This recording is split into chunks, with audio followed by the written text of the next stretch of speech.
যেমন আপনার একটা সন্তান আছে, এই সন্তান আপনার ভাই আছে, আত্মা সন্তান অর্থাৎ এরকম জান নেওয়ার মাধ্যমে আমি আল্লাহ তোমাদেরকে পরীক্ষা করব। আল্লাহ বলেন যারা এই পরীক্ষাগুলোর মধ্যে উত্তীর্ণ হতে পারবে, যারা সফলতা অর্জন করতে পারবে, ধৈর্য ধারণ করতে পারবে, আল্লাহ বলেন অবাশশিরি সাবিরিন, ওই ধৈর্যধারী বান্দাদেরকে আমি আল্লাহর পক্ষ থেকে শুভ সংবাদ দিয়ে দাও। জোরে বলেন সুবহানাল্লাহ। তার মানে ভয়, ক্ষুধা, ধন সম্পদ, সন্তান সন্ততি এগুলোকে আল্লাহ নিয়ে যাবে, আর নেওয়ার মাধ্যমে আল্লাহ পরীক্ষা করে। বলেন না কি করে? আর পরীক্ষা যারা উত্তীর্ণ হতে পারবে আল্লাহ বলেন তারাই কামিয়াব, তারাই সফল কাম। আমি আল্লাহ তাদেরকে মহব্বত করি, আমি আল্লাহ তাদেরকে ভালোবাসি, আমি আল্লাহ ওই সবরকারী বান্দাদের সাথে আমি আল্লাহ নিজে আছি। জোরে বলেন সুবহানাল্লাহ।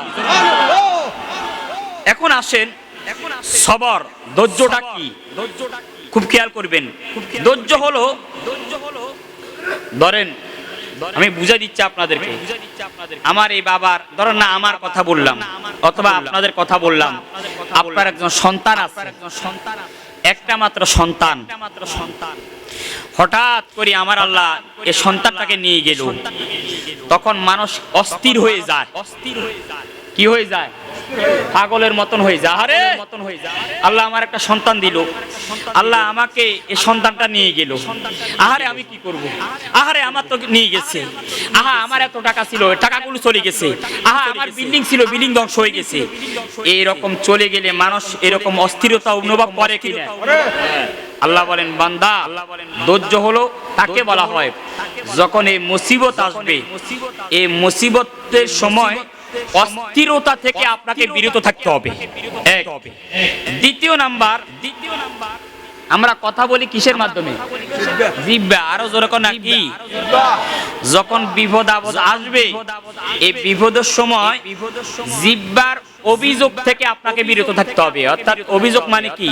আল্লাহ তুমি আমার সন্তানটাকে নিয়ে গেলে, এটা কি করলা?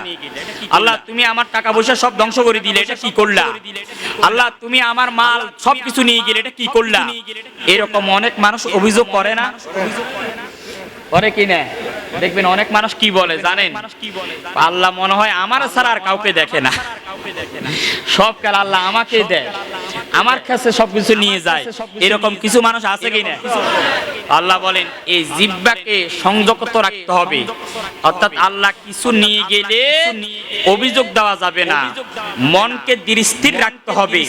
কোনো কিছু চলে গেলে অস্থিরতা হওয়া যাবে না, জিহ্বাকে সংরক্ষণ রাখা। কোনো কিছু চলে গেলে নিজের মনকে অস্থিরতা থেকে বিরত রাখা, জিহ্বাকে সংরক্ষণ রাখার নামই হলো ধৈর্য। জোরে বলেন সুবহানাল্লাহ। অর্থাৎ অস্থিরতা করা যাবে না, জিহ্বাকে অসংযমশীল অর্থাৎ জিহ্বার মাধ্যমে এমন বাক্য উচ্চারণ করা যাবে না যেটার মাধ্যমে আমার আল্লাহ নারাজ হয়ে যায়, বেজার হয়ে যায়, এরকম কোন কাজ করা যাবে। আর এটার নামই হলো ধৈর্য। বলেন না কি? তাহলে ধৈর্য কাকে বলে আমরা জানলাম, পাশাপাশি কোরআন আয়াত থেকে আমরা জানলাম আল্লাহ কিসের মাধ্যমে ধৈর্য করবেন, ধৈর্য পরীক্ষা করবেন। এবার আসেন ধৈর্য তিন প্রকার। এক নাম্বার, আমি আলোচনা আমার মূল আলোচনা আমি ঢুকতেছি। এক নাম্বার as-sabru আলাল বালা। বালা মানে বিপদ। বলেন না কি? আমার আপনার বিপদ আসেনি, মুসিবত নাই, বিপদ নাই, এরকম মানুষ আছে? প্রত্যেক মানুষের বিপদ আপদ আছে, আসবে, থাকবে, এটা নিয়ম। এক নাম্বার এই বিপদের সময় ধৈর্য ধারণ করা, এক নাম্বার।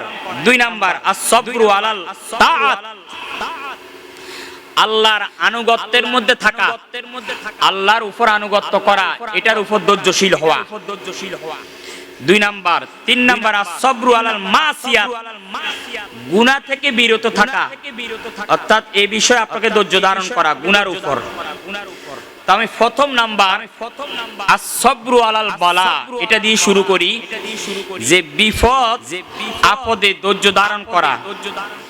দেখেন আমরা তো আল্লাহর বান্দা, আমাদের যোগে যোগে প্রায় একদম আল্লাহর সৃষ্টি থেকে শুরু করে প্রত্যেক সম্প্রদায়ের উপর আল্লাহ লক্ষ লক্ষ নবী রাসূলকে আল্লাহ দুনিয়াতে প্রেরণ করছেন। আদম থেকে শুরু করে ঈসা নবী পর্যন্ত, ঈসা নবী পরে আমার নবী, টোটাল কিতাবের মধ্যে আসতেছেন প্রায় 1,24,000 মতান্তরে 2,36,000 নবী রাসূলদেরকে আল্লাহ দুনিয়াতে প্রেরণ করেছেন।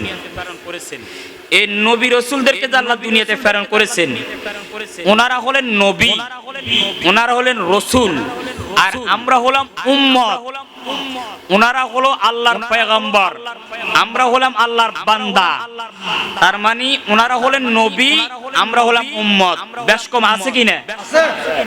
ওনাদের মর্যাদা বেশি নাকি আমাদের?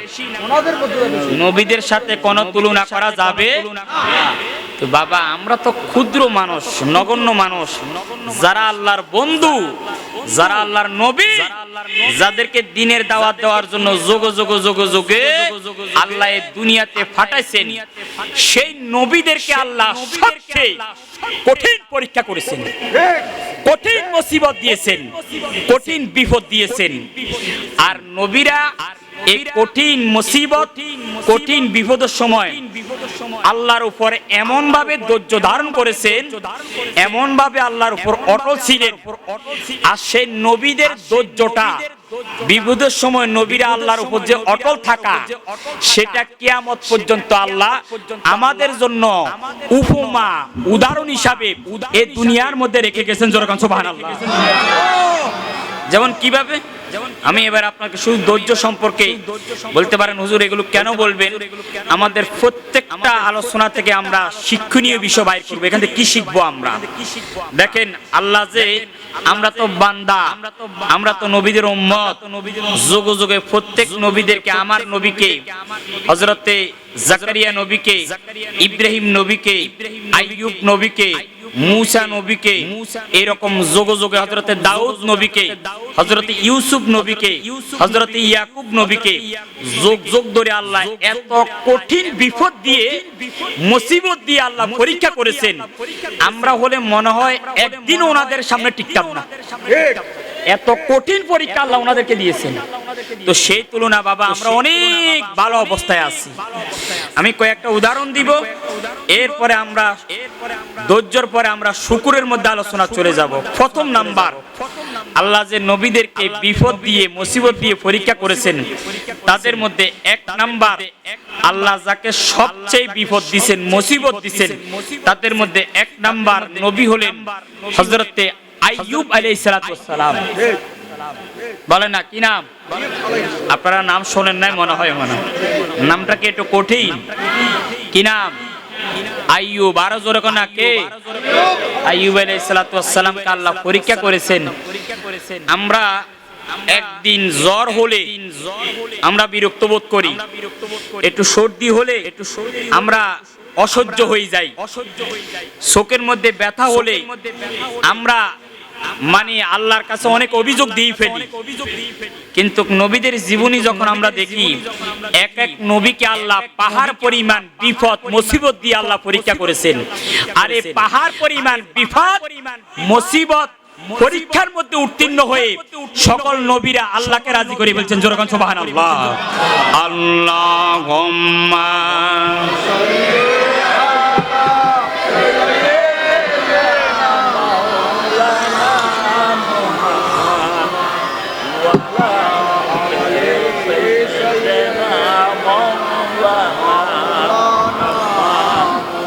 জোরে আল্লাহুম্মা, সবাই জোরে। মাওলানা মুহাম্মদ ওয়ালাই মাওলানা গভীর মনোযোগ পাওয়ার আমার বন্ধুরা, আবার আমি বলতেছিলাম, মদিনার নবীজি, কামলিওয়ালা নবীজির হাজার হাজার বছর আগে এই দুনিয়ার মধ্যে আল্লাহ প্রেরণ করেন আইয়ুব নবীকে, হযরত আইয়ুব আলাইহিস সালাতু ওয়াস সালামকে। তিনি যখন দুনিয়ার মধ্যে আগমন করলেন, আল্লাহ আইয়ুব নবীকে দুইটা জিনিস দান করলেন। একটা হলো নবুয়াত, বলেন একটা কি? ওনারা নবুয়াত বুঝেন না, মানে নবী নবী, আরো জোরকর না কি? বন্ধুরা আমার, এক নাম্বার আইয়ুব নবীকে আমার আল্লাহ নবুয়াত দান করে নবী হিসাবে দুনিয়াতে প্রেরণ করলেন। দ্বিতীয় নাম্বার, আইয়ুব নবী কোন সাধারণ কোন নবী ছিলেন না। আল্লাহ আইয়ুব নবীকে দুনিয়ার রাজত্ব দান করেছেন, তিনি ছিলেন একজন বাদশা। কি ছিলেন? তাহলে আইয়ুব নবীকে আল্লাহ দুইটা জিনিস দান করলেন, একটা হলো নবী, বলেন একটা কি? আরেকটা হলেন বাদশা, আরেকটা কি? আমার দেখবেন সবাই না, বহুত ছোট লোক আছে, গরিব ছিল, রাস্তার ফকির ছিল, যখন আল্লাহ তার টাকা পয়সার মালিক বানাই, এমন কিছু লোক আছে তারা আল্লাহরই ভুলে যায়। এরকম মানুষ আছেন, দিন ধর্ম সবকিছু ভুলে যায়, আসেনি? আসেনি? আসেনি? দিন মানুষকে মানুষ মনে করে না, এরকম মানুষ আছে কিনা? বাবারা আমার, বন্ধুরা আমার, আইয়ুব নবীকে আমার আল্লাহ নবুয়াত দান করলেন, বাদশাহী দান করলেন। এখন বোঝেন, একজন বাদশাহ যখন হয়, ওই বাদশাহ তো কোনো কিছুর অভাব থাকে না, টাকা পয়সার অভাব নাই, ধন সম্পদের অভাব নাই, রাজপ্রাসাদের অভাব নাই, সব কিছু আমার আল্লাহ আইয়ুব নবীকে দান করে দিলেন। আইয়ুব নবীকে আমার আল্লাহ এত বেশি সম্মানের মালিক বানাইলেন, আইয়ুব নবীকে আমার আল্লাহ এত বেশি ক্ষমতা দিলেন, এত বেশি সম্পদের মালিক বানাইলেন। এত ক্ষমতা পাওয়ার পর, এত রাজত্ব পাওয়ার পর, নবুয়ত পাওয়ার পর, ধন সম্পদের মালিক হওয়ার পর, আইয়ুব নবীজি এমন একজন নবী ছিলেন যিনি একটা মুহূর্তের জন্য, একটা সেকেন্ডের জন্য আমার মাওলাকে, আমার আল্লাহকে তিনি স্মরণ থেকে বিরত থাকতেন না। জোরে বলেন সুবহানাল্লাহ। এত সম্পদ, অথবা সর্বদা তিনি ইবাদত করতেন কার? বাবা আরো জোরে, কার? আল্লাহর। তিনি হলেন হযরত আইয়ুব। সুখ আর সুখ, একদিক দিয়ে নবী, আরেক দিক দিয়ে বাদশা, টাকা পয়সা ধন সম্পদ কোনো কিছুর অভাব নাই। আবার বিবি, অর্থাৎ ওনার 7 জন বিবি ছিল, না কয়জন? তাহলে বিবিও আছে। আবার কিতাবের মধ্যে এক বর্ণনা পাওয়া যায় 14 জন, আরেক বর্ণনা পাওয়া যায় 7 জন সন্তানও ছিল। তার মানে সন্তানও আছে, বিবিও আছে, রাজা, ধন সম্পদ আছে, কত কিছু, সব কিছু থাকার পরও আইয়ুব নবী এমন একজন নবী ছিলেন যিনি এক মুহূর্তের জন্য আল্লাহর শুকরিয়া, আল্লাহর ইবাদত, আল্লাহর স্মরণ থেকে যিনি বিরত থাকতেন না, সর্বদাই আল্লাহর ইবাদতের মধ্যে নিজেকে মগ্ন রাখতেন। তিনি হলেন আল্লাহর নবী আইয়ুব আলাইহিস সালাতু ওয়াস সালাম। জোরে সুবহানাল্লাহ। নবীর কথা কেন বললাম? প্রত্যেক নবী আমাদের আদর্শ, বলে না? প্রত্যেক নবী আমাদের। আমার কথা বোঝা যায়? বাজি বোঝা যায় না? মাশাআল্লাহ, সমস্যা তো হয় না? আচ্ছা, আমি আস্তে আস্তে ওয়াজ করি, এখন তার কোনো সমস্যা নাই। আগে তো এখান থেকে অর্ডার আসতো 1.5 ঘন্টা ওয়াজ করন যাইবো, এতক্ষণ সময় এতটার বাজে করন যাইতো না। এবারে ইল্লা কোনো সমস্যা আছে না বাজে? নাই, তাহলে এবার চলতে থাকো, কোনো সমস্যা নাই। আর আছে মহা বিপদত, গান বাজনা রাতের সারা রাত চলে, কোনো বাধা নাই, শুধু ওয়াজের ক্ষেত্রে আইলে বাধা। আলহামদুলিল্লাহ, এবার তো কোনো বাধা আসেনি ভাইজান, তাহলে চলতে থাক, কোনো সমস্যা নাই। তাহলে এখন রাজা বাদশাহ হয়ে যাওয়ার পরে আইয়ুব নবী আল্লাহর পক্ষ থেকে কখনো বিরত থাকতে না। একদিন দেখেন, একদিন আল্লাহ কয়, আমার আল্লাহ বলেন ওই ফেরেশতাদেরকে বলেন, ফেরেশতারা দেখো আমার আইয়ুব, আমি নবুয়ত দান করলাম, আমি বাদশাহী দান করলাম, অনেক ধন সম্পদের মালিক আমার আইয়ুব, এত কিছু পাওয়ার পরও দেখো আইয়ুব আমি আল্লাহকে এক মুহূর্তের জন্য ভুলে যায় না। জোরে কেন সুবহানাল্লাহ। এই কথা কে কয়? বলো না কে? কাদেরকে বলে? ফেরেশতাকে। আল্লাহ অহংকার করে বলতেছে, গর্ব করে বলতেছে, দেখছো দুনিয়ার বাদশাদেরকে ক্ষমতা পাই গেলে, টাকা পয়সা হয়ে গেলে, কোন কিছু পাওয়ার পেয়ে গেলে, তখন সে পাওয়ারের বলে, ক্ষমতার বলে, টাকার বলে সে আমি আল্লাহকে বলে যায়। কিন্তু আমি আমার আইয়ুব ক্ষমতা পেল, নবুয়াত পেল, রাজত্ব পেল, সম্পদ পেল, সবকিছু পাওয়ার পরও আইয়ুব আমি আল্লাহকে এক মুহূর্তের জন্য বলে না। জোরে কেন সুবহানাল্লাহ?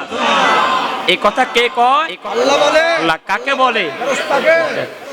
এই আল্লাহ যখন এই কথাটা ফেরেশতা থেকে বলতেছেন, এই টাইমে মিস্টার ইবলিস হাজির। ইবলিশের কাজ তো হলো সব জায়গায় কি লাগানো? ফ্যাস লাগানো। কোন না কি করা? ফ্যাস লাগানো। ওই ইবলিশের কাজ। যেখানে দেখবেন বেজাল, যেখানে দেখবেন ফ্যাস, যেখানে দেখবেন খারাপ, মনে করবেন এখানে ইবলিশ হাজির, কোনো সন্দেহ নাই। এবার ইবলিশ আসি বলতেছেন, আল্লাহ তুমি যে বলতেছো তোমার আইয়ুব রাজা হওয়ার পরও, বাদশা হওয়ার পরও, নবুয়ত পাওয়ার পরও তোমাকে বলে না। কেন বলে না জানো? ইবলিশে বলতেছে আল্লাহকে, কেন বলে না জানো? কেন? কয় বেশি সুখে আছো তো এই জন্য তোমারে বলে না। এই কথা কে বলে? ইবলিশ বলে। ইবলিশ কর না কে কয়? আইয়ুব বেশি সুখে আছো তো এই জন্য তোমারে বলে না। তুমি কি বলতে চাও? আল্লাহ বলেন, এই ইবলিশ তুমি কি বলতে চাও? আমি বলতে চাই আইয়ুবকে একটু কষ্টের মধ্যে দেন, দুঃখের মধ্যে ফালান, দেখবেন অটোমেটিক আইয়ুব আপনাকে বলে যাইব। এই পরীক্ষা, এই ধৈর্যের পরীক্ষা শুরু। আমার যে আলোচনা ধৈর্য সবর, এই আলোচনা শুরু। ইবলিশ বলেন না, ইবলিশ আল্লাহ বলেন, ইবলিশ তুমি যত কিছু বলো না কেন আইয়ুব আমি আল্লাহকে বলবে না। আমি আল্লাহ জানি আইয়ুবকে যত কিছু করো না কেন আইয়ুব আমি আল্লাহকে কখনো ভুলবে। ইবলিশ বলে আল্লাহ, দুঃখের মধ্যে ফালাও, কষ্টের মধ্যে ফালাও, দেখবে তোমাকে ভুলে যাইবো। আল্লাহ কয় ঠিক আছে ফালাও, তুমি ফালাও, আমার আইয়ুবকে দুঃখের মধ্যে ফালাও, কষ্টের মধ্যে ফালাও, নিক্ষেপ করো। এবার ইবলিশ বলতেছেন, আল্লাহ আমার তো পাওয়ার নাই, ক্ষমতা নাই, আইয়ুবকে যে আমি কষ্টের মধ্যে ফালাবো, দুঃখের মধ্যে ফালাবো, আমার তো সে পাওয়ার নাই। তুমি আমাকে পাওয়ার দাও, ক্ষমতা দাও, আমি আইয়ুবকে কষ্টের মধ্যে নিক্ষেপ করব, দেখবা অটোমেটিক আইয়ুব তোমাকে বলে যাবে। এবার আল্লাহ বলেন যাও, আমি তোমাকে পাওয়ার দিলাম, ক্ষমতা দিলাম। আরে বাবা আমার আল্লাহ তো জানে ইবলিশ যত কিছু করুক আইয়ুব আমি আমার আল্লাহকে কখনো ভুলে যাবে। এবার ইবলিশকে আল্লাহ পাওয়ার দিচ্ছেন। ও না কি দিছে? দেখবেন এই পাওয়ার ফাইলেই তো যত গ্যাঞ্জাম যত জায়গায় হয়, যত বদমাশি যত কিছু হয়, দেখবেন উপরের পাওয়ারের কারণে হয়। বলেন না কি হয়? কারণ একজন ব্যক্তি তখনই মারামারি করবে, আপনাকে মারবে, আপনাকে অত্যাচার করবে, নির্যাতন করবে, আপনাকে কষ্ট দিবে। ওই উপরে যদি তার উপর কোনো পাওয়ার থাকে, ক্ষমতা থাকে, পাওয়ারের বলে এরকম করে। এবার আল্লাহ বলেন যাও ইবলিশ আমি তোমাকে পাওয়ার দিলাম, দেখি তুমি আমার আইয়ুবকে পরীক্ষা করো। এবার ক্ষমতা দিচ্ছেন, দেওয়ার পরে প্রথম ইবলিশ কি করছে জানেন? আহারে দেখেন, মনে রাখবেন কিন্তু কি কি পরীক্ষা আইয়ুবকে করেছেন মনে রাখবেন।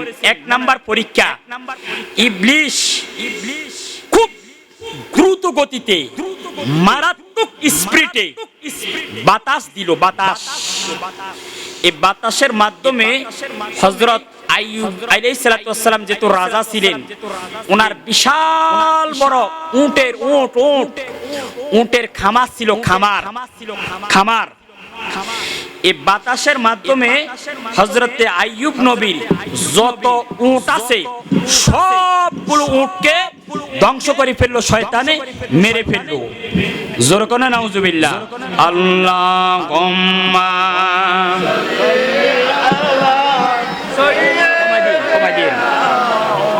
হ্যাঁ ঠিক আছে।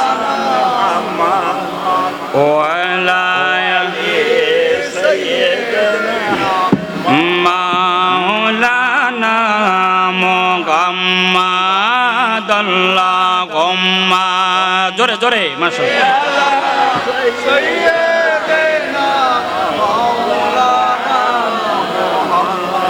ও আলা আলি সাইয়্যিদিনা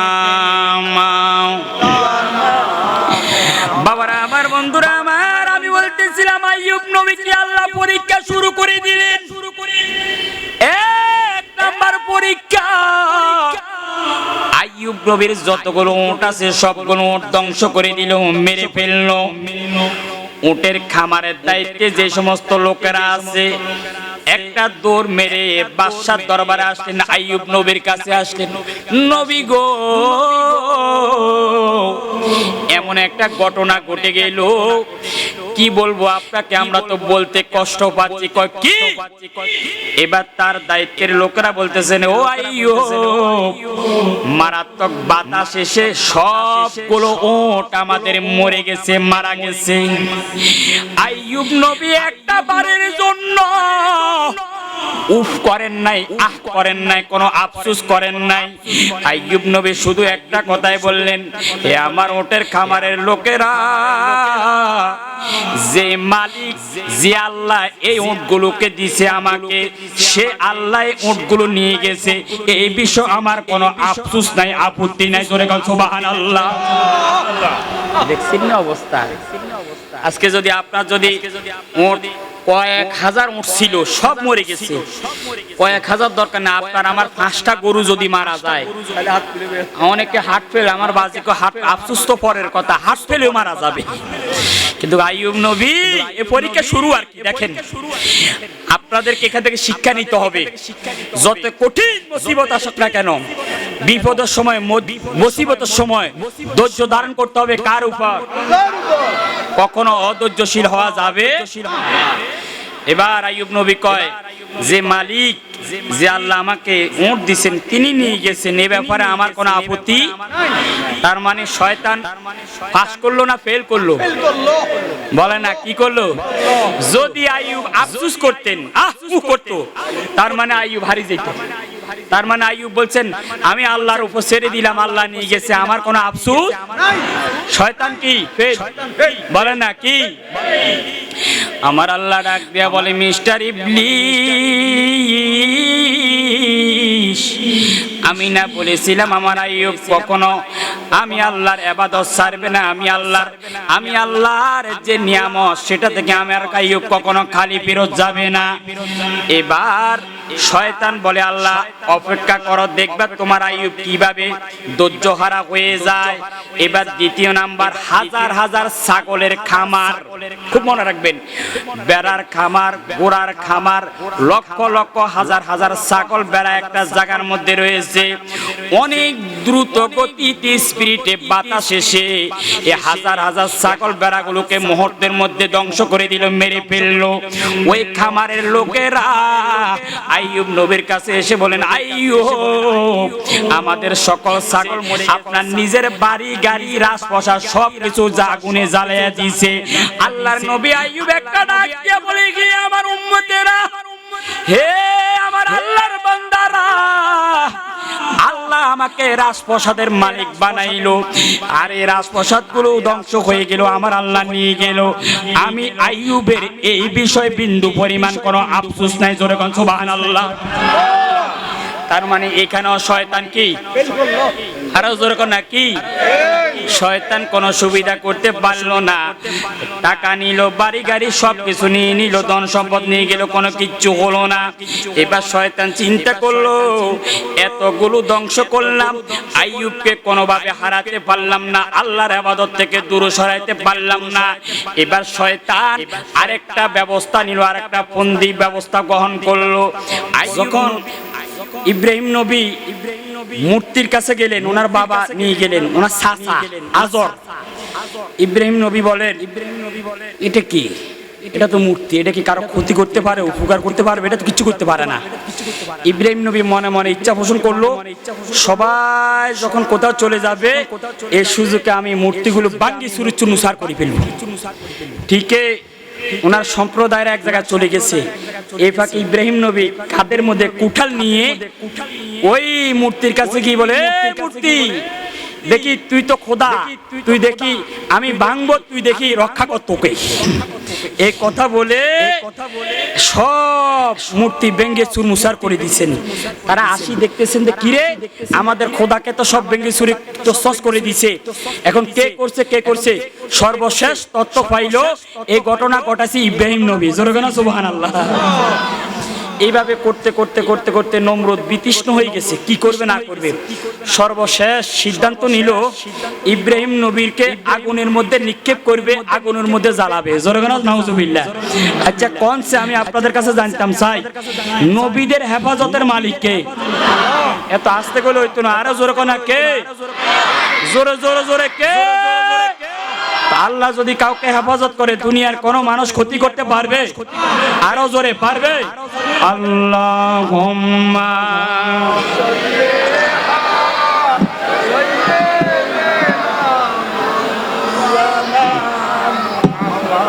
ওয়ালা আলি সাইয়্যিদিনা, আরো জোরে আল্লাহুম্মা, সবাই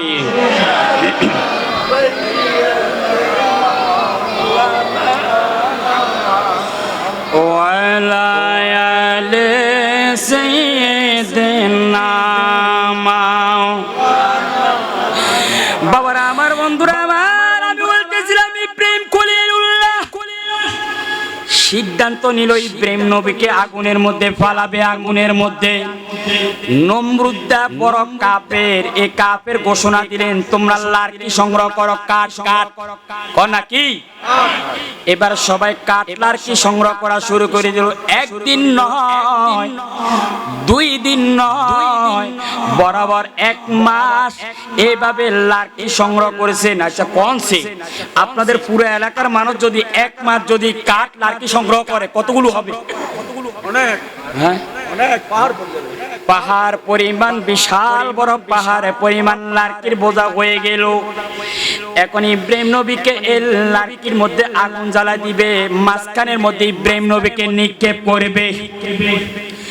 আগুনের জিঞ্জিরা, আগুনের যখন এই কাঠ দ্বারা বিশাল বড় পাহাড়ের মতন চতুর্পাশে সবকিছু রেডি করলো, ইব্রাহিম নবীকে হাতগুলো বেঁধে ফেললো, পাগুলো বেঁধে ফেললো জিঞ্জিরার মাধ্যমে। আমি আপনাদেরকে বলি রোলা চিনি, রোলা দেখবেন এক জায়গা থেকে অনেক দূরে গিয়ে মাটি নিয়ে আসে না, ওই সময় এরকম একটা জিনিস তৈরি করলো। ওইটার মধ্যে ইব্রাহিম নবীকে বেঁধে ওই লাকড়ির মাঝখানে নিয়ে নিক্ষেপ করলো। যখন আগুন ধরায়া দিল, আমার আল্লাহ একটা ডাক দেখো, জিব্রাইল আমার ইব্রাহিমকে আগুনের মধ্যে নিক্ষেপ করতেছে। যাও যাও যাও, আমার ইব্রাহিমের কি প্রয়োজন, আমার ইব্রাহিমের কি দরকার, তুমি তাড়াতাড়ি চলে যাও। জিব্রাইল আমিন এসে ইব্রাহিমকে বলেন, ও নবী ইব্রাহিম আপনাকে আমি কি সাহায্য করতে পারি বলেন। ইব্রাহিম নবী একটা ডাক দিয়ে বলে, জিব্রাইল তোমার সাহায্যের আমার কোনো প্রয়োজন নাই। জোরে করে সুবহানাল্লাহ। আগুন তো নিকে আগুনের মধ্যে ফলাইছে, কিছুক্ষণ পরে তো আগুন জ্বালায়া দিবে, এখন আপনার কি দরকার আমাকে বলেন। ইব্রাহিম নবী বললেন, না না তোমাকে দরকার নাই, তোমার সাহায্যের দরকার না। কই কেন? কই যে আল্লাহ, আমি ইব্রাহিম যে আল্লাহর জন্য এত কিছু করলাম, যে আল্লাহকে রাজি করার জন্য আমি ইব্রাহিম এত কিছু করলাম, সে আল্লাহ তো দেখে, সে আল্লাহ তো সব কিছু দেখতেছেন, জানতেছেন, সেই জন্য তুমি জিব্রাইলের সাহায্যের কোনো প্রয়োজন নাই। যদি আমার মনিব, আমার আল্লাহ যদি আমাকে ভালোবেসে থাকেন, তাহলে আমার আল্লাহ নিজে সাহায্য করবেন। জোরে বলেন সুবহানাল্লাহ। এই কথাটা বলার সাথে সাথে জিব্রাইল আমিন চলে গেলেন। আল্লাহ এবার ডাক দেখো, আগুন। আচ্ছা আমি আপনাদের কাছে জানতাম চাই, আগুন আমার আল্লাহর চিনি কিনা? আরো জোরে কোনা, চিনি কিনা? আমার আল্লাহ ডাক দিয়ে বলে, আগুন আমি আল্লাহ তোমাকে হুকুম দিচ্ছি, এ আগুন কুলনা ইয়া নারু কুনি বারদা ওয়া সালামুন আলা ইব্রাহিম। ও আগুন তুমি আমার ইব্রাহিমের জন্য একদম শীতল হয়ে যাও, ঠান্ডা হয়ে যাও। এ আগুন আমার ইব্রাহিমের একটা পশম তুমি জ্বালাইতে পারবে না। তোরে বল সুবহানাল্লাহ। দেখছেন আগুনের মধ্যে ফালা দিচ্ছে। ইব্রাহিম নবীতে বলতেন, উফ আল্লাহ কি করতেছো, এ আল্লাহ এমন করো কেন? ইব্রাহিম নবীকে এরকম করছে, ধৈর্য ধারণ করছে কার উপর? জোরে কোনা কার উপর? হ্যাঁ, আল্লাহ বলেন ইব্রাহিম ধৈর্য ধারণ, বিপদ দিলাম, এই বিপদের মধ্যে ইব্রাহিম আমি আল্লাহকে বলে যায় নাই। ইব্রাহিম তো বলতে পারতেন, এই জিব্রাইল আমাকে সাহায্য করুন, আমাকে উদ্ধার করুন, আমাকে জ্বালিয়ে ফেলতেছে। না, ইব্রাহিম এরকম বলেন নাই, বলে আমার আল্লাহ তো দেখতেছেন, আমি আল্লাহর উপর ভরসা রাখলাম, আমি আল্লাহর উপর ধৈর্য ধারণ করলাম, আমার আল্লাহ আমাকে সাহায্য করব। এই কথা বলার সাথে সাথে আল্লাহ আগুনকে হুকুম দিলেন, আগুন আমি তোমাকে হুকুম দিচ্ছি, মুহূর্তের মধ্যে তুমি আরামদায়ক হয়ে যাও, আমার ইব্রাহিমের একটা ফসমও তুমি জ্বালাইও না। জোরে কোন সুবহানাল্লাহ। ওই আগুন আছে না, এই আগুনের কুণ্ডুলির ভিতরে ইব্রাহিম নবী 40 দিন ছিল, আর আগুন জ্বলতে আছে। কোন আগুন কি হচ্ছে? সবাই মনে করছে ইব্রাহিম জ্বলে পুড়ে আঙ্কারা হয়ে গেছে। কি হয়ে গেছে? জ্বলে পুড়ে গেছে। আর আগুনের ভিতরে কে আছে? হ্যাঁ, আরো জোরে কোন কে? এখন আল্লাহ আগুনকে হুকুম দিয়ে দিচ্ছেন, আগুন কোনোভাবে জ্বালাইও না, আগুন জ্বালাইতে পারবে না। যখন হুকুম দিয়ে দিলেন, যাইতে যাইতে যাইতে যাইতে আগুনের ভিতরে ইব্রাহিম নবী কয়দিন? আরে বাবা কথা কোনা কয়দিন? 40 দিন। ভাই আইজান, আমরা বলি ডাকতেছে, সবাই তাকায় রয়েছে, আইয়েন, অসুবিধা নেই। হাফেজ সাহেব, হাফিজুল কোরআন, বুকের মধ্যে কোরআন আছে, ওনাদেরকে সম্মান করতে হবে, তাজিম করতে হবে, ইজ্জত করতে হবে। যাক, এবার শান্তি তো? আমার দিকে তাকান, আমার দিকে, কারণ ওয়াজ নাও বুঝতেন না, শুধু পরীক্ষা করছেন আল্লাহ আর ধৈর্য ধারণ করছেন নবীরা। বসেন বাস, বই যান, এবার কথা শোনেন। যেটা আমি বলতেছিলাম, এখন ইব্রাহিম নবী আগুনের ভিতরে কয়দিন? সবাই বলেন না কয়দিন? সবাই মনে করছে ইব্রাহিম জ্বলে পুড়ে কি হয়ে গেছে। আরে ইব্রাহিম 40 দিন পরে একদম সুস্থ পরিপূর্ণভাবে আগুনের ভিতর থেকে বের হয়ে আসছে। জোরে কোন মারহাবা। কিও হেফাজতের মালিক কে? আরে কঠিন বিপদের মাধ্যমে ধৈর্য ধারণ করছেন নবী ইব্রাহিম আলাইহিস সালাতু ওয়াস সালাম।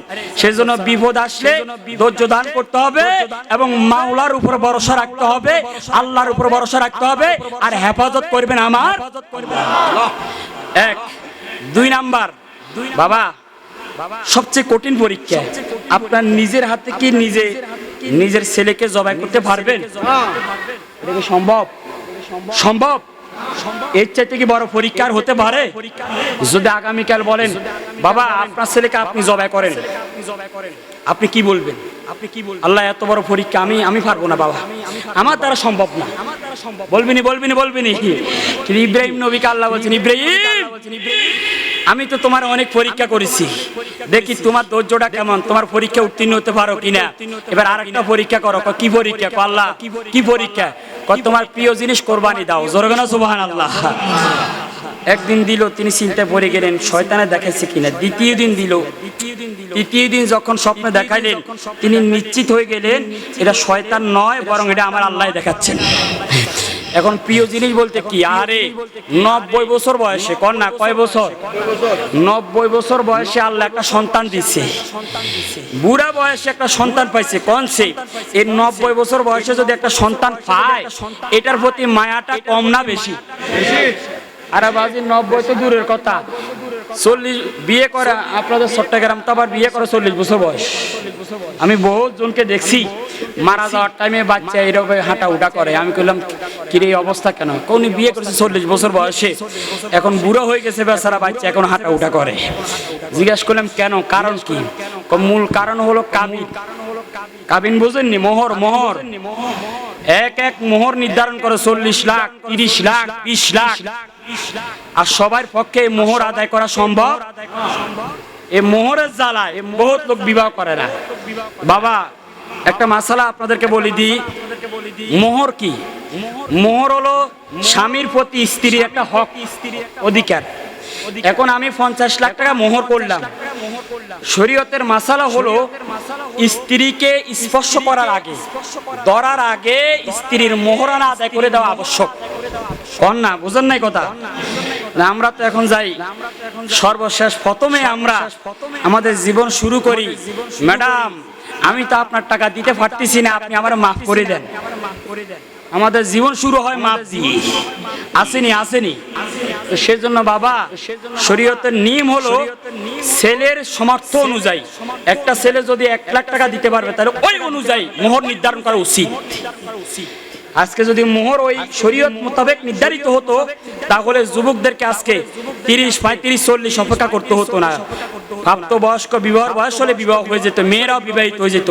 মনে রাখবেন, একজন ছেলে একজন মেয়ে বিবাহের উপযুক্ত হওয়ার পরে যদি তাকে সঠিক সময়ে বিবাহ না দেয়, এরপরে ওই যুবক যুবতী যদি কোনো অপরাধ করে এই অপরাধের ভাগ, এই অপরাধের অংশ সবগুলো বহন করতে হবে তার অভিভাবক। সেজন্য আমি অনুরোধ করব, আবেদন করব, 40 লাখ 20 লাখ দাবি করা দরকার নাই। যতটুক ছেলের সমর্থন আছে ততটুক নির্ধারণ করে তাড়াতাড়ি বিবাহ করা দিবেন। সুখ শান্তি ধন সম্পদের মালিককে আমার আল্লাহ চাইলে অল্পের মধ্যে বরকত দিতে পারে। এখন আমি যেটা বলেছিলাম কি বলছিলাম, হযরতে ইব্রাহিম আলাইহিস সালাম 90 বছর বয়সে আল্লাহ কি দিছে? 90 বছর বয়স। আরে এখন এই 90 বছর বয়সে সন্তান পায়, খুশি না বেজা? খুশি। আল্লাহ কয়, ইব্রাহিম তোমার আদরের সবচেয়ে মায়ার জিনিসটা কোরবানি দাও। ইব্রাহিম বুঝে ফেললেন আমার আদরের সন্তান হলো ইসমাইল। গেলেন সে ফিলিস্তিন থেকে মক্কায়, গিয়ে সন্তানকে বলেন, হাজরা আমার সন্তানকে সাজায়া দাও, আমি দাওয়াতে যাব। অথবা আরেক বর্ণনা আছে, আমি সন্তানকে নিয়ে কাঠ কাটতে যাব। এবার ইব্রাহিম নবী ইসমাইলকে নিয়ে রওনা হলেন। 14 বছরের বাচ্চা। যাইতে যাইতে যাইতে যাইতে ফালাম্মা বালাগা মা উসায়া ক্বালা ইয়া বুনাইয়া, যখন একদম পাহাড়ের কাছে গেলেন, অনেক দূরে পাহাড়ের ধারে গিয়ে বলতেছেন, ইসমাইল আমি স্বপ্নে দেখেছি, ইন্নী আরা ফিল মানামে আন্নী আযবাহুকা, বাবা আমি তোমাকে জবাই করতেছি, আমি স্বপ্নে দেখতেছি আল্লাহ বলেছেন আমাকে তোমাকে জবাই করার জন্য। ফানজুর মাজা তারা, বাবা এখন তোমাকে আমি জবাই করব। আল্লাহ ডাকলেন, হাবিব আপনাকে আমি বলে দিলাম, ও নবী আজকে থেকে দিনের দাওয়া শুরু করে দেন, দিনের দাওয়া শুরু করে দেন, দিনের দাওয়াত আরম্ভ করে দেন, কারো কোনো কথা শুনিয়েন না। আমার নবী গেলেন দিনের দাওয়াত দেওয়ার জন্য। যখন বাইতুল্লাহর কাছে গেলেন, আমার নবী সিজদার মধ্যে গেলেন। ওই কাফেরের বাচ্চারা মদিনার নবীর মাথার উপরে নারী বুড়ি দিয়ে দিলেন। মা ফাতেমা একটা দৌড় মারলেন। আমার নবীজি এত বড় নারী বুড়ি নবীর মাথার মধ্যে দিলেন, আমার নবী মাথাটা উপরের দিকে উঠাতে পারতেছেন না। মা ফাতেমা একটা দৌড় মারলেন, গিয়ে নবীজির মাথা মোবারক থেকে নারী বুড়ি সরাইলেন। আমার নবী একটা বাত কাফেরদেরকে কোনো অভিশাপ দেন নাই, এ ধৈর্য হারা হন নাই। আমার আল্লাহ ডাক দেখো, হাবিব তারা আপনাকে কষ্ট দিবে, আঘাত করবে, তারপরে একটা সেকেন্ডের জন্য আমি আল্লাহর দ্বীনের রাস্তা থেকে সরা যাবে না। জোরে কোন সুবহানাল্লাহ।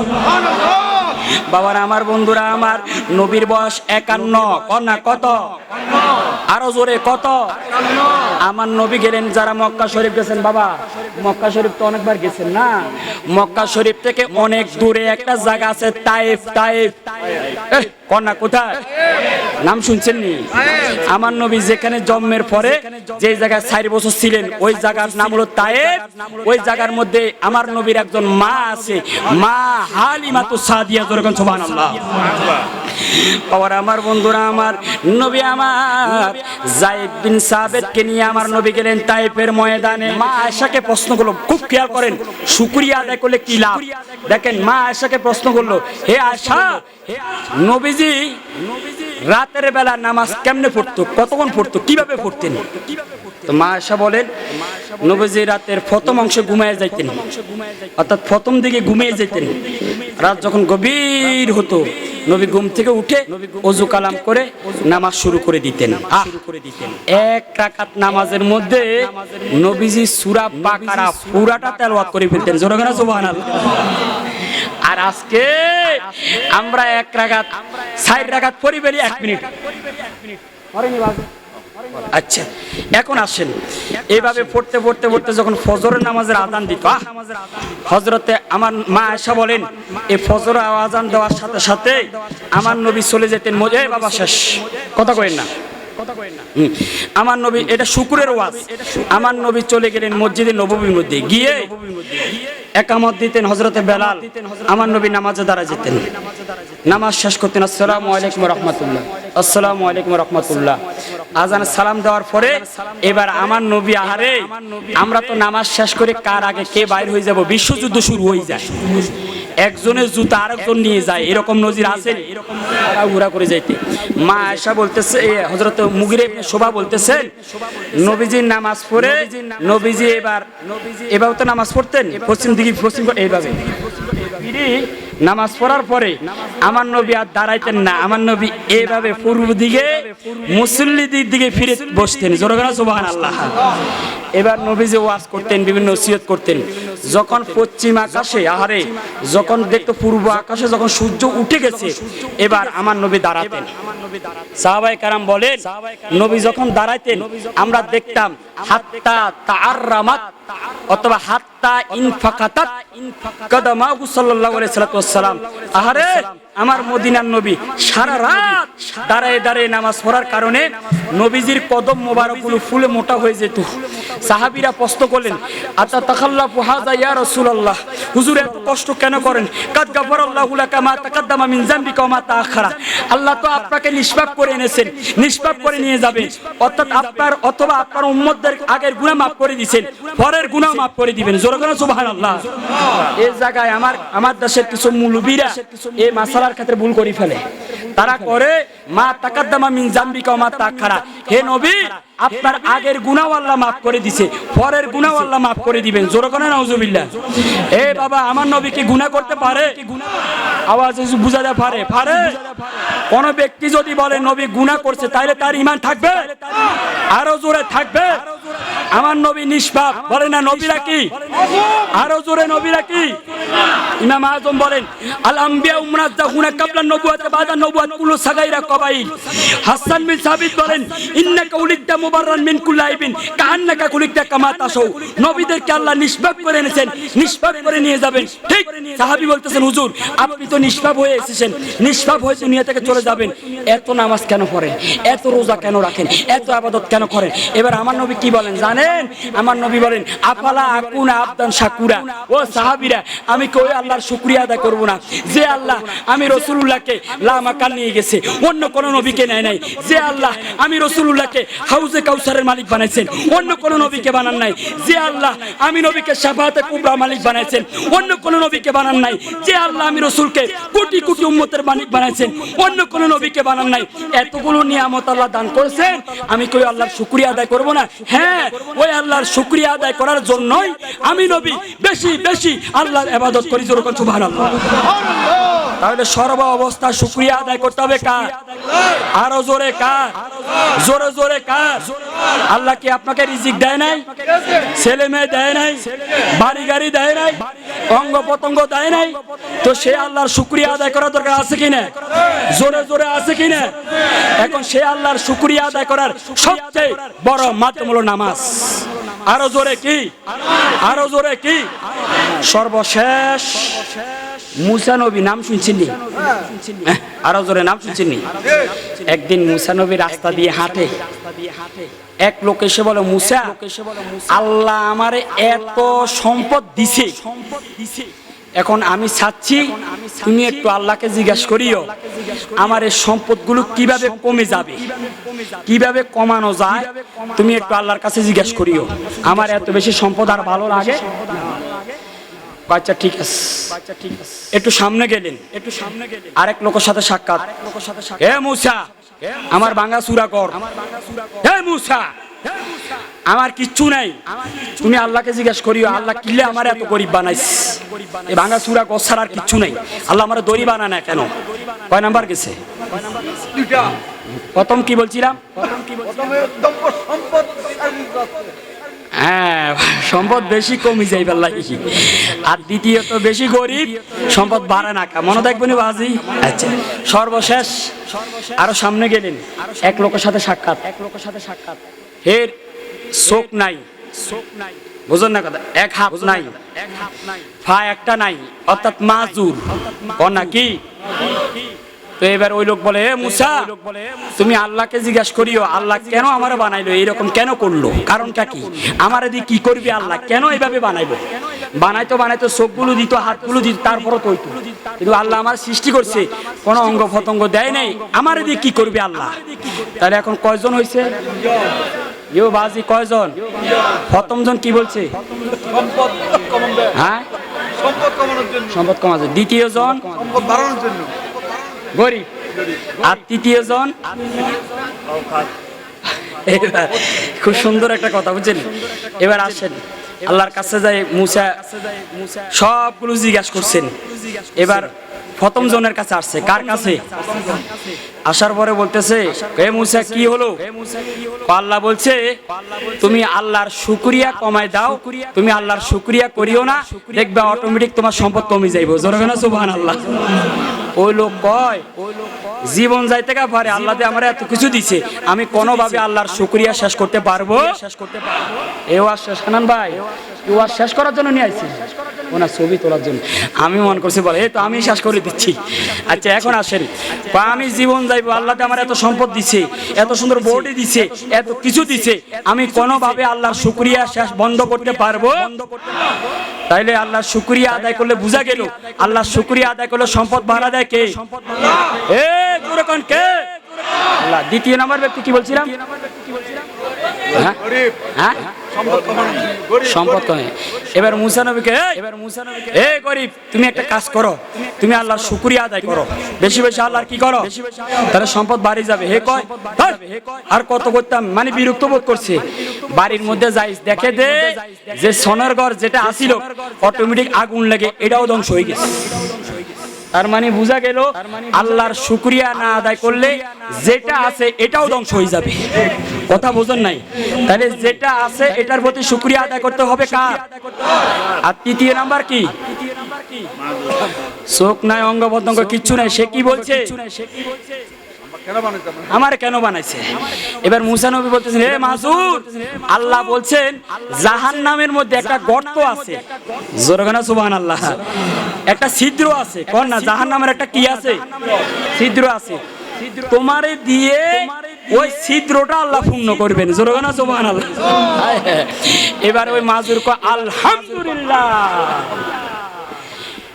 কয় কিরে মুসা নবীকে, কিরে এই জাহান্নামের গর্ত ছিদ্র তোমার দিয়ে ফিল আপ করবে আর তুমি আল্লাহ শুকরিয়া আদায় করছো, কারণটা কি, কয় মুসা শোনো, আল্লাহ আসমান জমিন সব কিছু সৃষ্টি করছে আল্লাহ মানুষের জন্য, কর না কিসের জন্য, আর আল্লাহ আমারে তৈরি করছে আল্লাহর একটা জাহান্নামের ছিদ্র পূর্ণ করার জন্য, এর চেয়ে বড় শুভ সংবাদ আর কি হতে পারে।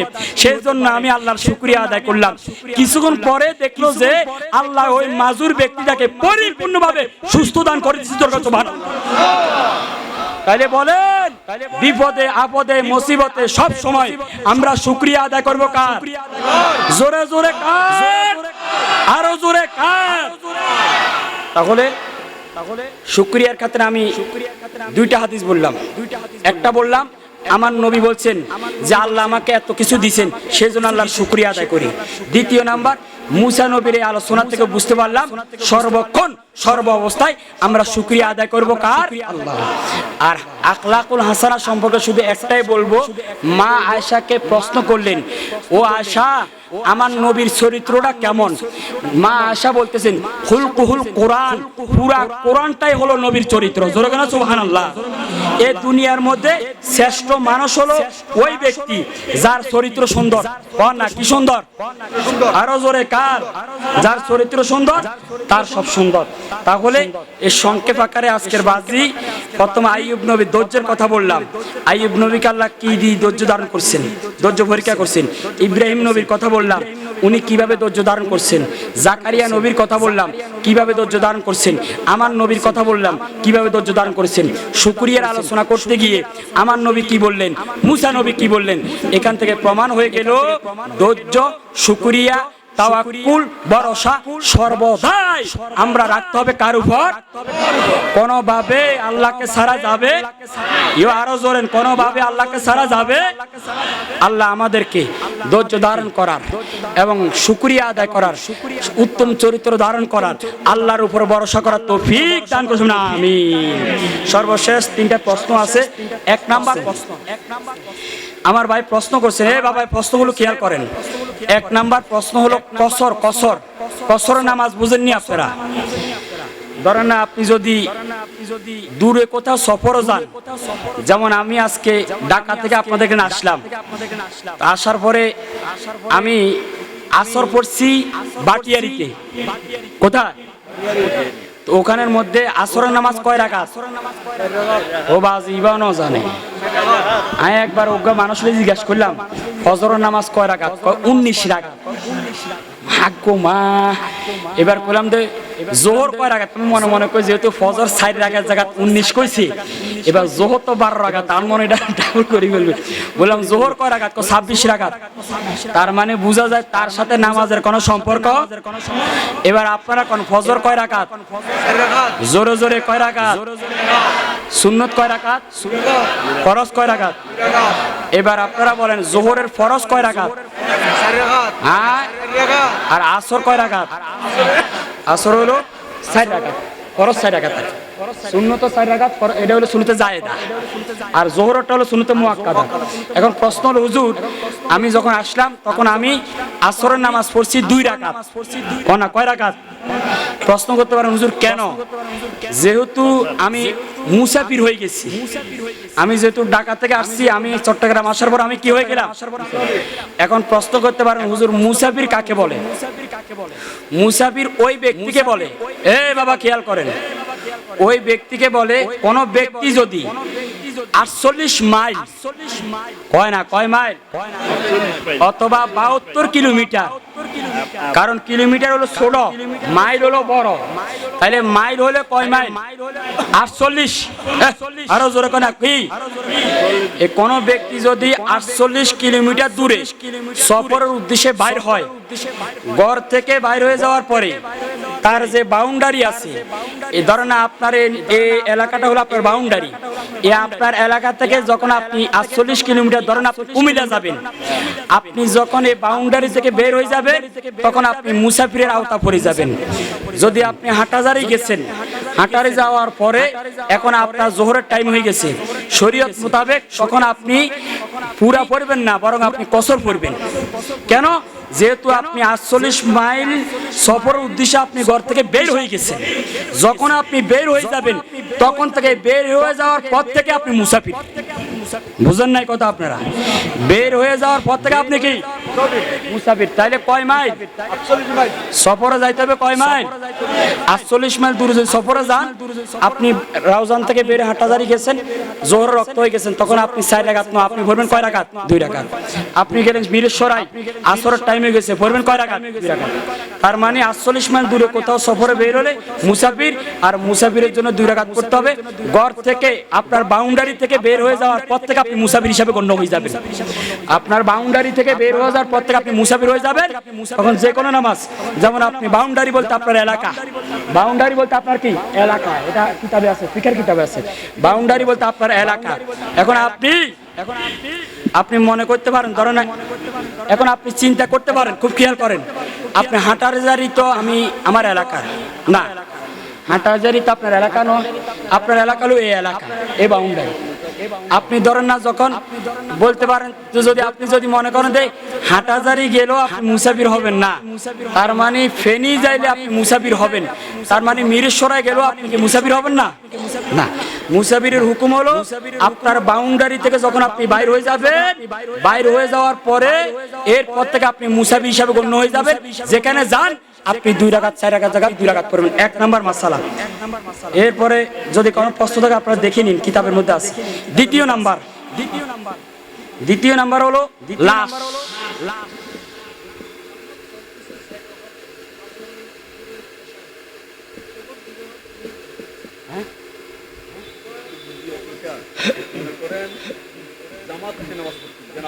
ও আচ্ছা আচ্ছা, আর একটা প্রশ্ন করছে।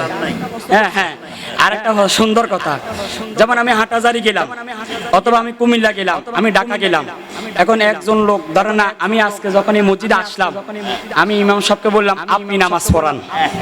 আপনি কি পড়ান? নামাজ পড়ান। কেন? আমি যদি ইমাম হতাম তাহলে তো আমি তো মুসাফির, তাহলে আমি পড়তাম কয় রাকাত? 2 রাকাত। সেজন্য ইমাম সাহেবকে বললাম আপনি যেহেতু মুকিম, আপনি যেহেতু ওই জায়গার স্থায়ী, সেজন্য আপনি 4 রাকাত পড়েন। তো ইমামের পিছনে বাবা, ইমামের পিছনে কেউ যদি ইক্তেদা করে ওই জায়গার ইমামের পিছনে, তাহলে ইমামকে অনুসরণ করতে হবে, পুরো 4 রাকাত পড়তে হবে। বুঝছেন কথা আপনারা? ওই যে জায়গার ইমাম, ওই ইমামের পিছনে যদি আপনি নামাজ পড়েন তাহলে ইমামকে অনুসরণ করে আপনি 4 রাকাত পড়বেন। এই গেল মুসাফির। দ্বিতীয় নাম্বার, লাশ খাটের উপর রাখা। আপনার ঘরের মধ্যে একটা লাশ আছে, আমাদের বাইরে একটা খাট রাখছে, এখন লাশ খাটের উপর রাখা যাবে কিনা? প্রথমত খাটের উপর রাখা যাবে। এখন দ্বিতীয় নাম্বার প্রশ্ন হলো, হুজুর আমরা তো কোরআন শরীফ পড়ি, তো কোরআন নিচে হয়ে যায় না? না, সেজন্য লাশ যে জায়গা সেখান থেকে দূরত্ব বসে, যেমন এখানে লাশ, আপনি একটু দূরে বসি, এখানে নিচে বসে আপনি কোরআন শরীফ পড়তে পারবেন, এতে কোনো সমস্যা। যেমন আমি আপনাদেরকে একটা উদাহরণ দিই, আমরা অনেক জায়গায় খতমে যাই, আমাদের ওস্তাদরা খাটের উপর বসে কোরআন শরীফ পড়ে, আর ছাত্ররা পড়ে কোথায়? নিচে।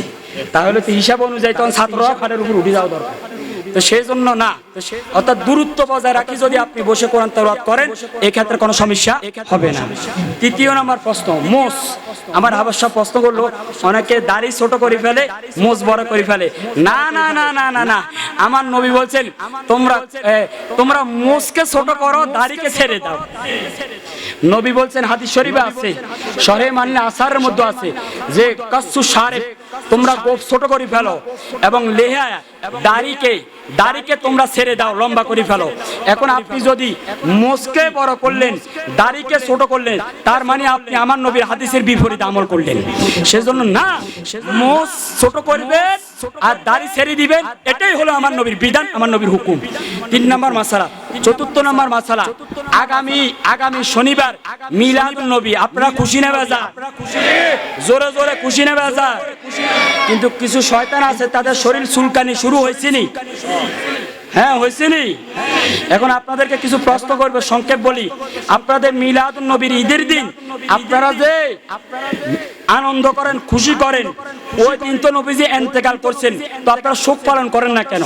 এরকম একটা প্রশ্ন করবে, আপনাদেরকে একটা জবাব দিয়ে দিই। 1 নাম্বার জবাব, আমার নবী 12 রবিউল আউয়াল ইন্তেকাল করেন নাই, নাই নাই। জুমহুর উলামায়ে কেরামের মত, আমার নবী ইন্তেকাল করছেন 1 রবিউল আউয়াল অথবা 2 রবিউল আউয়াল। আর নবীদের 12 রবিউল আউয়াল দুনিয়াতে আগমন করছেন, সকল উলামায়ে কেরাম একমত। সেজন্য 12 রবিউল আউয়াল আল্লাহর বিধান, আমরা খুশি উদযাপন করি। জোরে বলেন সুবহানাল্লাহ। দ্বিতীয় নাম্বার, আচ্ছা শোক, আমার নবী বলছেন 3 দিনের পরে শোক পালন করা যাবে না। সহিহ বুখারীর 5335 নম্বর হাদিস। নবী বলছেন উম্মত 3 দিনের বেশি শোক পালন করিও না। এখন আমার নবী ইন্তেকাল করছেন কি 3 দিন হয়েছে? কয় না 3 দিন, 1500 বছর। আরো জোরে কয় হাজার? তাহলে 3 দিন পর্যন্ত শোক পালন করার জন্য বলছেন, এরপরে শোক পালন করা যাবে না। সেই জন্য আমরা শোক পালন করি না, আল্লাহর বিধান খুশি উদযাপন করি। 3 নাম্বার, আমি আপনাদের কাছে জানতাম চাই, শোক পালন করে কার জন্য? যিনি মরে যায়, মরা মানুষের জন্য শোক পালন করা হয়। আমার নবী কি মরা নাকি জিন্দা? আওয়াজে বোঝা যায় মরে গেছে। মরা না জিন্দা? আওয়াজ দিয়ে বলতে হবে মরা না জিন্দা। তাইলে এখন জিন্দা মানুষের জন্য কি শোক পালন করা যাবে? সেই জন্য আমরা শোক পালন করি না, আমরা আনন্দ করি। তাইলে আমরা কেন ওয়াফাত নবী পালন করি না? এই মাসালা। 2 নাম্বার বলবে, নবী তো ঈদের দিন আপনারা বলেন রোজার ঈদ, কোরবানির ঈদ তো নামাজ আছে, খুতবা আছে, তো মিলাদুন নবীর দিন আপনারা খুতবা কই, নামাজ কই? আরে বেকুব, সব ঈদের জন্য নামাজ রোজা শর্ত নয়। ঈদ 2 প্রকার, একটা হলো আমলি ঈদ আর একটা হলো ঈমানি ঈদ। রোজার ঈদ, কুরবানির ঈদ, এটা হলো আমলি ঈদ। আমলি ঈদের জন্য নামাজও পড়তে হবে, খুতবাও পড়তে হবে। আর মিলাদুন নবী এটা হলো ঈমানি ঈদ। ঈমানি ঈদের জন্য নামাজও লাগবে না, খুতবাও লাগবে না, শুধু অন্তরে রাহমাতাল লিল আলামিনের মহব্বত, ভালোবাসা লাগবে। ঠিক কি না?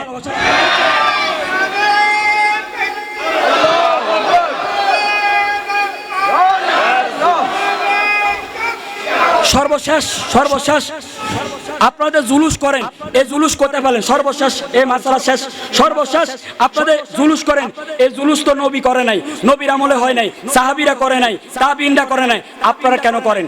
এবার আমি এই জবাবে আপনাদেরকে একটা জবাব শিখাই দিই, সেটা হলো টঙ্গী বিশ্ব ইস্তেমাতে করতেছে, তারা গাঁটি গোটা লই যায়। কোন নবী রাসূল এরকম ইস্তেমা করছে? কোন সাহাবী করছে? হ্যাঁ, নিজেদের বেলা সব জায়েজ, আর আমাদের বেলা এলে বেদাত বেদাত। এই মনে রাখবেন, আমরা যে জুলুস করি এটা বানোয়াট নয়, এটা মন গড়া নয়, এটা হাদিস দ্বারা প্রমাণিত। সহিহ মুসলিম শরীফ, সহিহ মুসলিম শরীফ বাবুল ফিল হাদিসিল হিজরত, দ্বিতীয় সহিহ মুসলিমের বাবুল ফিল হাদিসিল হিজরতের মধ্যে আমার নবী বলেন, যখন মক্কা থেকে নবী মদিনা গেলেন, মদিনাতে যাওয়ার সাথে সাথে ওয়ারিজাল ওয়া নিসাউ ফাওকা বুয়ুতিহি, মদিনার পুরুষেরা, মদিনার মহিলারা আমার নবীকে দেখার জন্য ঘরের ছাদের উপর উঠে গেল। ওয়া তাফাররাকা গিলমানু ওয়া খাদামু ফি তুরুকিহি, মদিনার যুবকেরা, মদিনার গোলামেরা, মদিনার বাচ্চারা রাস্তার মধ্যে নেমে গেল। ওয়া ইউনাদিউনা ইয়া মুহাম্মাদু ইয়া রাসূলুল্লাহ, ইয়া মুহাম্মাদু ইয়া রাসূলুল্লাহ, এই কথাগুলো বলে বলে নবীর আগমনে মদিনার রাস্তাতে হেঁটে হেঁটে তারা জুলুস পালন করেছেন। যেরকম সুবহানাল্লাহ, আরো জোরে করে সুবহানাল্লাহ। তাহলে নবীর জুলুস ছিল কি না? আরো জোরে ছিল কি না? আছে কি না? আরো জোরে আছে কি না? কিয়ামত পর্যন্ত চলবে কি না? কোন বাতিল মুনাফিক দাজ্জাল কাযযাব তাদের কোন ফতোয়া শোনা যাবে? আরো জোরে শোনা যাবে? মিলাদুন নবী ছিল কি না? আরো জোরে মিলাদুন নবী ছিল কি না? আছে কি না? কিয়ামত পর্যন্ত নবীর মিলাদ থাকবে কি না? বলেন ইনশাআল্লাহ। আরো জোরে ইনশাআল্লাহ। আমাকে বাবা মাফ করে দিবেন, একটু দেরি করে বলছি, কষ্ট পাইছেন? আর মনে হয় মনে মনে কইতেছেন, ধুর এই হুজুরে বেশি দিছি, আগামী বছর কার দাওয়াতের দরকার নেই। দাওয়াতের মালিক আল্লাহ, রিজিকের মালিক আল্লাহ। তবে আমি আপনাদেরকে মহব্বত করি, ভালোবেসি, এই জন্য কিছু আলোচনা বেশি করলাম। আপনারা দোয়া করবেন, ধৈর্য ধারণ করবেন, শুকরিয়া আদায় করবেন, সবরে জামিল ধারণ করবেন, যা চমকভাবে মিলাদুন নবী পালন করবেন। আমার এই মুরব্বী বাবাদের জন্য দোয়া করবেন, আল্লাহ যাতে করে সব সময় আমাদের উপর ছায়া হয়ে ওনারা আমাদের জন্য থাকে।